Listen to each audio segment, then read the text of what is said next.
Please join me in welcoming Goshen College alum and honorary graduate, Carrie Newcomer.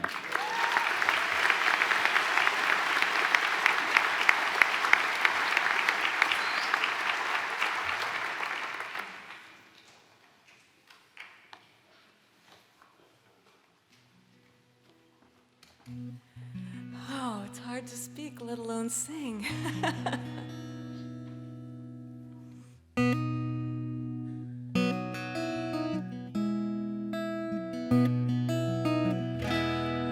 I believe there are some debts that we can never repay. And I believe there are some words that we can never unsay. And I don't know a single soul who did get lost along the way.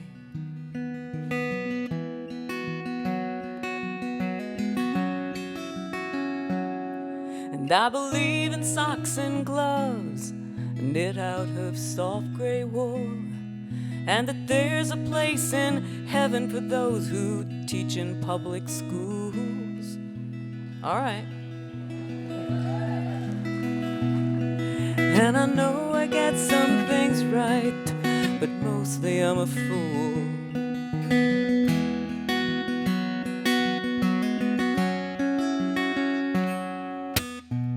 I believe in a good strong cup of ginger tea, and that all these shoots and roots will become a tree. All I know is I can't help but see all of this as so very holy. And I believe in jars of jelly put up by careful hands. And I believe most folks are doing just about the best they can. And I know there are some things that I will never understand.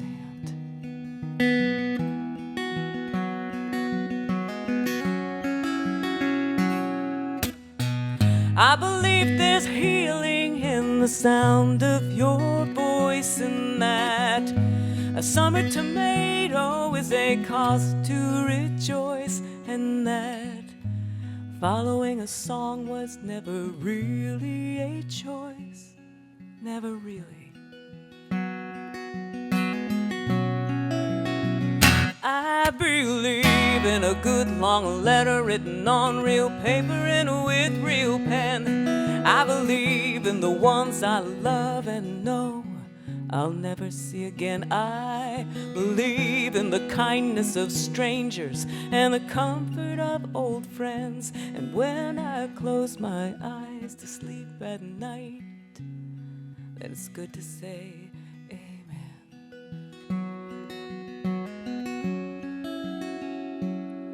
And I believe that life's comprised of smiles and sniffles and tears, and in an old coat that still has another good year. And I know that I get scared sometimes, but all I need is here.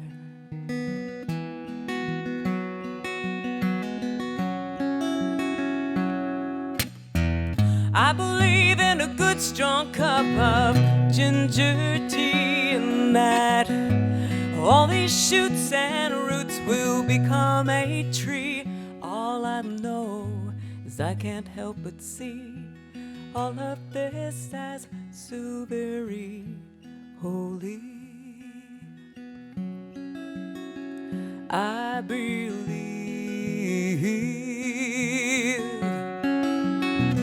I believe,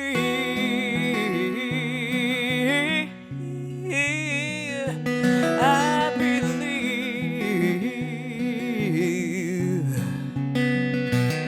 I believe.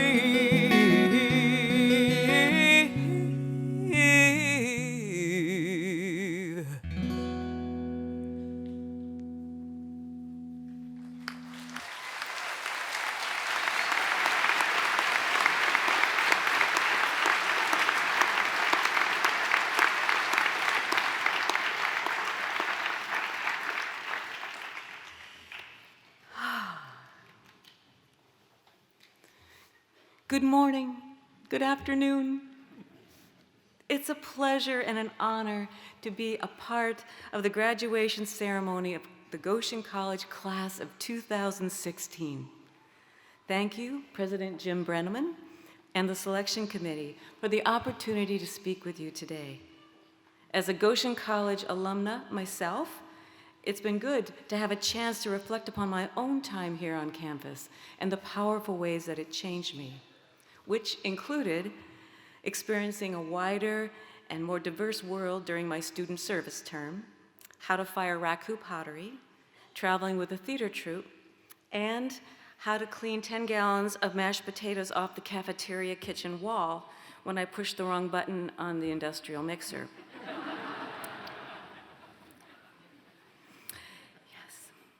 I admit I was a little surprised when I received the invitation to speak with you today. My life work as a traveling musician, songwriter of hard to categorize spiritual but not religious music didn't show up on the chalkboard as one of the top 10 professions on junior high school career day. And it wasn't something that seemed likely to lead me here to you today. And so because my vocational path has been a little unusual, the question I've been asking myself in preparation for today is, what can I offer to a room full of new graduates who are heading out in so many different directions? And what is it about my own story that might be of use or service to you? Full disclosure, I can't even count the number of performances and public speaking events I've done in the past 30 years, but this is my first commencement address. I've written hundreds of songs and poems. But I've never written a commencement address. So what did I do? Well, I did what most of us do when we're feeling a little at a loss or unsure about a new task. I Googled it. How to write an effective commencement speech? There were all these sites, and they outlined inspirational topics with important messages for new graduates, like following your dreams and don't be afraid to fail and take risk and embrace change. There were Amazon links to whole books on commencement speaking. There were PDFs of brilliant speeches by famous people like John F. Kennedy and Steve Jobs and Maya Angelou and the Dalai Lama. And I clicked around for a while, but pretty quickly, I stopped. I stopped because I realized I didn't want to talk to you about big concept or an abstract idea. I wanted to focus on small things, human-size ideas that have made a real difference in my life and work, that may be of use to you as well. So here it is, 3 things that have become important practices and practical guides. Be true, be kind, and pay attention. These 3 things do overlap a little bit, but I will start with be true. So what do I mean when I say be true? Well, I believe we're all born with affinities, things that we lean into, that we love just because we do. 2 children are born into the same family and they're night and day. How many people here have a sibling? Siblings out there? Yes. And they're just like you. Any parent will tell you that each child is their own little person from the moment they are born. I first encountered this idea in Parker J. Palmer's beautiful book, Let Your Life Speak, Listening to the Voice of Vocation, which I recommend for anyone, but particularly you at this point in your life. There are activities, think about it, that have always made you lose track of time. Can you remember the things that you loved to do as a child? For some folks, that was the elegance of mathematics. For others, it was practicing free throws or Legos or team sports. For some of us, it was reading everything we could get our hands on about bugs or horses or stars. For some of us, it was putting Band-Aids on our dolls, and for some, doing dental work on our bears. Think about it. Doesn't it make you happy just to remember those things? When I was a kid, my favorite game was a game called Making Something. What are you doing, Carrie? Making something. I was making little songs and stories, drawing pictures and making things out of paper and glue, leftover fabric and clay. And all these years later, I'm still so happy when I'm making something, a song, a story, biscuits for my dog, making something, creating something new. There's a clue in these things we naturally love, and sometimes it's pretty direct. My older sister played school practically every day of her young life, and she's been one of the most passionate educators I've known. But sometimes the correlation is poetic. My friend Chris once told me that he really, really loved his job, but his work had no relationship to what he liked to do when he was a kid. I asked him what he loved to do as a kid, and he described how his family had this back 40 section of woods behind their house, and he would spend every day, all summer, creating these winding paths through the woods. He'd make little signs so people wouldn't lose their way. He even created like little rest stops so a traveler could rest and think. And I said, Chris, you're a pastor and a vocation reflection counselor. And I said, you're still helping people find their way through the woods. And he goes, I guess so.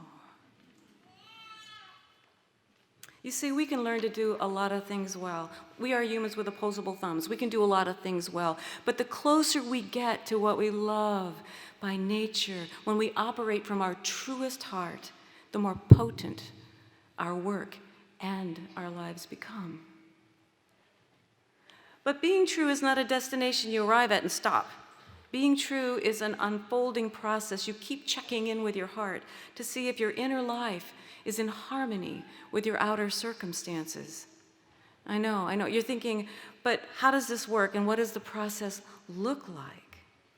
Well, for me, it looked like my own father, a man of deep integrity who chose to stay true many times in the course of his career and life as an educator, sometimes at personal and professional cost. He could not say what he did not believe. He would not stay silent if the truth needed to be spoken. He could not be someone he was not.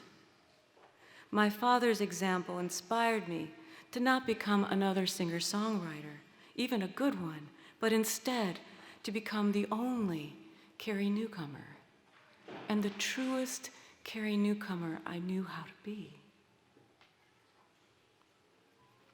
One of my own being true stories happened to me when I was about your age.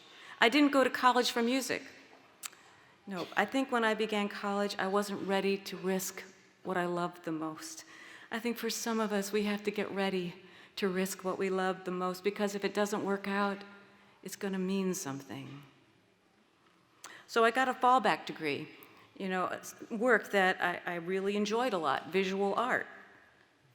Okay, that's telling you something about me, that my safe and secure fallback plan was visual art. Safe and secure visual art, check. Folk singing, check.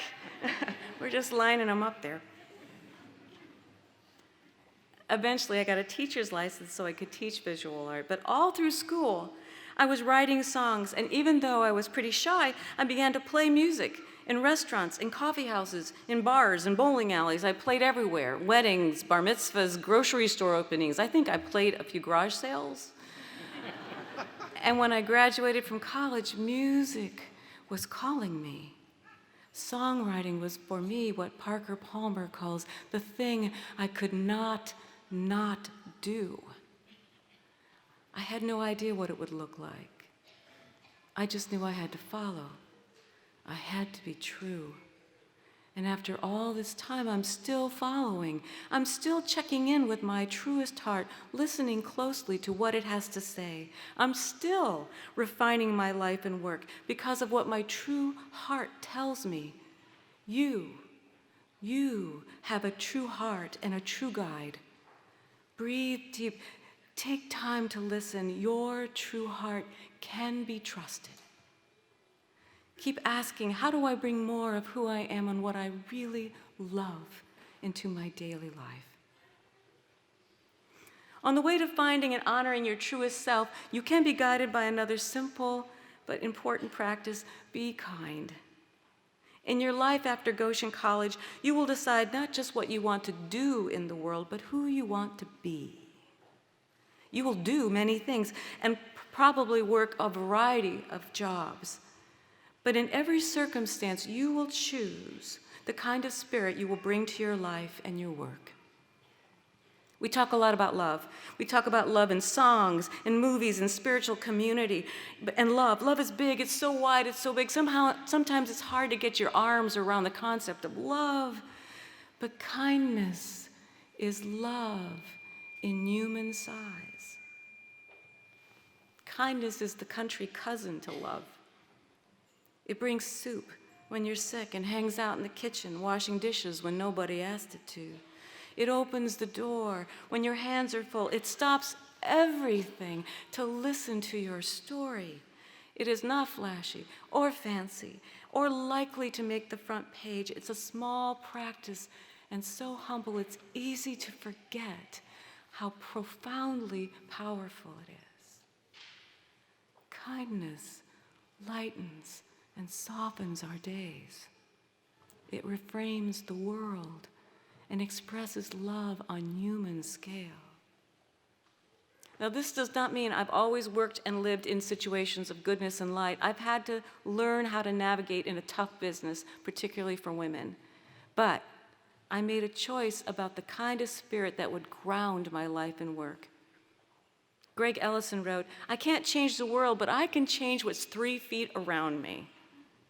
Yeah, think about that. No, I can't change the world, the whole world, but I can make a profound difference by choosing what I bring into my daily sphere of influence. I fell in love with my husband, Robert, for many reasons. He's a brilliant man. He's creative and honest and funny and passionate about his work and activism. And he's the most kind-hearted man I've ever met. He's an entertainment lawyer. And if there was ever a profession that encouraged being the tough guy, well, that would be law. But Robert's approach is fair and respectful. He understands that his clients are sometimes in confusing and anxiety-ridden situations. He's good at what he does, and he gets to yes, but without the hard edge. And generally, everyone feels better at the end of the process. He honors his own kind heart, and in doing that, he shifts something in every interaction. Think back. Remember some small act of kindness extended to you, a kindness that changed everything, a kindness that you remember to this very day. When I was a little girl, I went to visit my grandmother, Newcomer. Her yard looked like the Garden of Eden. She had planted flowers all around her front porch, and I love my grandmother. I decided to pick her a bouquet. I remember my mother's horrified face as I held out that bouquet of flowers, bulbs and all. My grandmother did not skip a beat. She just said, "Oh, Carrie, what a beautiful bouquet. Thank you. And now I'll teach you how to plant bulbs." Which she did. She did not yell at me or shame me. She took me by the hand and taught me something very important about how to tend to growing things like flowers, like relationships, like a child. And to this day, whenever I get my hands in the dirt, whenever I put a bouquet of flowers on the table, I think of her in that small kindness. Kindness is transformative. The spirit we choose to bring to our lives and our work matters. Now, the practice of being kind also extends to myself. At 21 years old, I was a lot like many of you here today. I was wise and foolish and beautiful and lost and filled with such good intentions. I was shining, but I didn't know it. My time at Goshen College was filled with classes and conversations about what it really meant to live a life of justice and compassion. I believed in the dignity and worth of others, but I did not yet believe in the depth of my own worthiness. Thomas Merton said, "It cannot be explained. There is no way of telling people that they are all walking around shining like the sun." I wish someone could have told me, "You're all right. You're more than all right. You are shining like the sun." But I would have to claim that for myself, as you will have to claim that for yourself. Try, whenever you can, to give yourself the same kindness and encouragement you would give a good friend. The practice of kindness is transformative in our daily interactions with others, but also how we befriend ourselves. Now, a key companion to being true and being kind is the practice of paying attention. Practice. I love the word practice because practice does not imply perfection. It implies intention. I want to be here. I want to show up for my own life, and so I keep practicing. I tell my songwriting students that to write a good song or a story, you have to be present. You have to be present. You have to pay attention. You can't write a story if you missed it because you were checking your text. We live in a world of distraction. It is easy, so easy, to not be present in our own lives. You have to choose to be present and to notice things. The saddest days of my life are the ones that I get to the end of the day and I go, dang, I think I missed it. Be aware that if you are paying attention, you will see things. It's a deal you make with the universe. I will be here, I will be present, I will notice, and because of that, you will be a different kind of person. You will probably gasp at sunsets more often. You might weep at a song or sense something extraordinary in an ordinary day. You might find yourself standing in the middle of a room grinning at something no one else saw. You will become the person in the airport who has the invisible sign on your forehead saying, "I love a good story." People will sense this and they will sit next to you and tell you all kinds of marvelous things. When you are paying attention, you will see things. And because of that, you will encounter good questions. Take notice. Pay attention to the questions, to the ones that intrigue you, the ones that keep coming back. What do I love beyond words or measure? What sustains me? What does it mean to be true? And when I pull back all the distractions of my life, what is at the heart? It's good to have goals. It's good to work toward them, but our life happens here and now. Stay present. Take notice. Keep asking good questions. I chose to follow music because I was paying attention to what my true heart was telling me. What is your true heart telling you? I write better songs because I keep showing up. What might you take to a new level if you set an intention to be more present in your life? So that's it. 3 simple, human-sized ideas. Be true, be kind, pay attention. Be true, keep checking in with your heart. It's going to take courage at times. Be kind to yourself and one another. Kindness is love on human scale. And take notice how a little kindness tips the balance toward the light. And finally, pay attention. Be here. Be aware. The world is an amazing, surprising, startling, beautiful place. Don't get to the end of your day or week or life and say, dang, I missed it. Pay attention to what you love. Pay attention to what you love. Because love will always take you where you need to go. Always. Which is rarely where you expect that to be. But it will be where you need to go. Thank you. Thank you for listening to me today. My dear graduates of 2016, you are the next glorious wave. You are shining like the sun. May you know the perfect danger of a beautiful life well lived. Be true, be kind, pay attention. I'd like to close with a song of leaving, a song of gathering, and a song of return, which is all one song, called The Gathering of Spirits. Thank you again.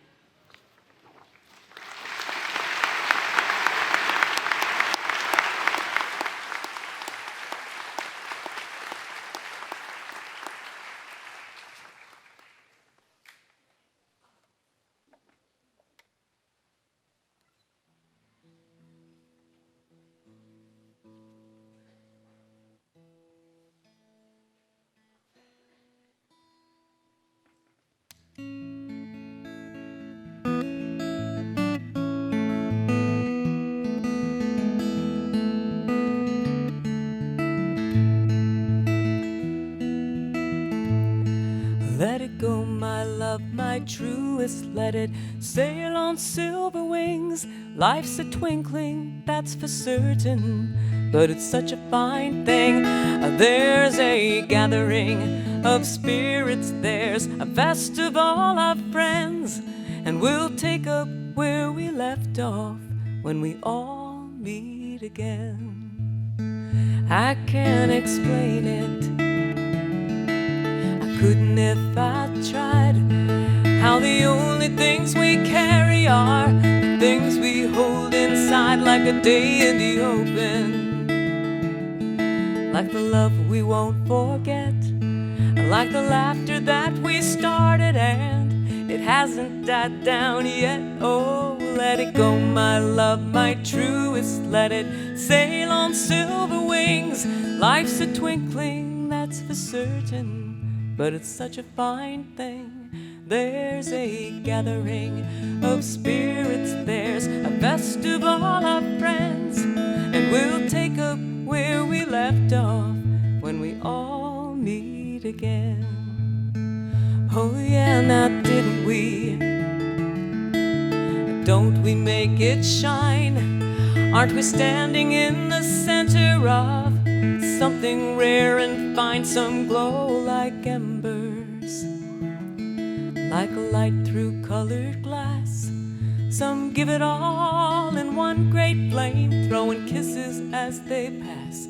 Oh, let it go, my love, my truest, let it sail on silver wings. Life's a twinkling, that's for certain, but it's such a fine thing. There's a gathering of spirits, there's a festival of friends, and we'll take up where we left off when we all meet again.